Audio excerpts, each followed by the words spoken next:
High, কেমন আছো তোমরা সবাই? আজকে আবারও একটা ড্রয়িং এর টিউটোরিয়াল ভিডিও নিয়ে চলে এসেছি। অনেকদিন হলো তোমাদের সাথে কোনো লং ভিডিও শেয়ার করা হয়নি, কারণ এই কদিন আমি খুবই ব্যস্ত ছিলাম, তাই কোনো ভিডিও ছাড়তেও পারিনি সেইভাবে।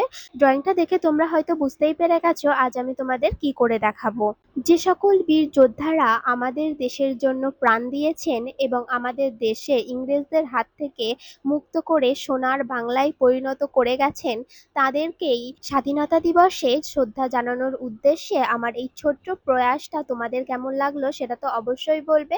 সাথে সাথে ড্রয়িংটা তোমরা দেখতে থাকো। আমি এখানে তিনজন সবচেয়ে গুরুত্বপূর্ণ বিপ্লবীকে এঁকে নিয়েছি। এক সুভাষচন্দ্র বোস, দুই ভগৎ সিং এবং মহাত্মা গান্ধীজিকে। ভগৎ সিং এর ক্যাপটা এখানে আমার করা হয়ে গেছে এবং ফেসটাও করা হয়ে গেছে।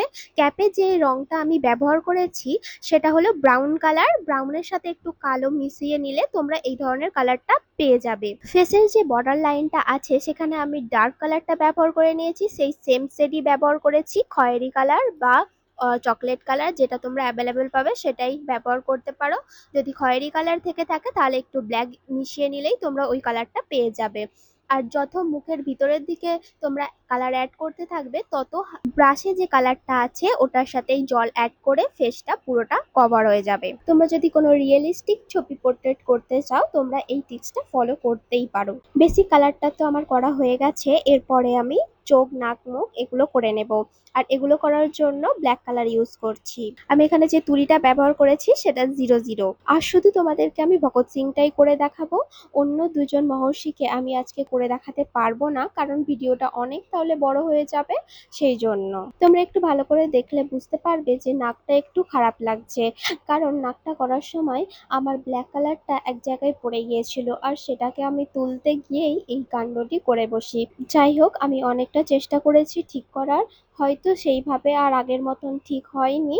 এটা দেখে তো একটা সময়ের জন্য আমার মনে হয়েছিল যে না, আমি হয়তো আর পারবো না।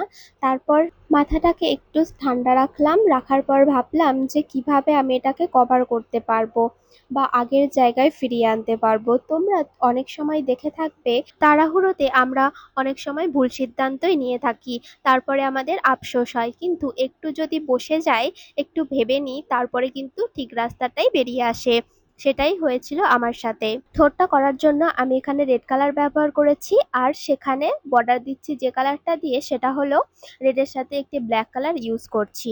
এটা করলে অনেকটা রিয়েলিস্টিক লাগে। আমার করা এই ড্রয়িংটা তোমাদের কেমন লাগলো সেটা অবশ্যই কমেন্টের মাধ্যমে জানাবে, আর ভালো লাগলে একটি লাইক করে যাবে।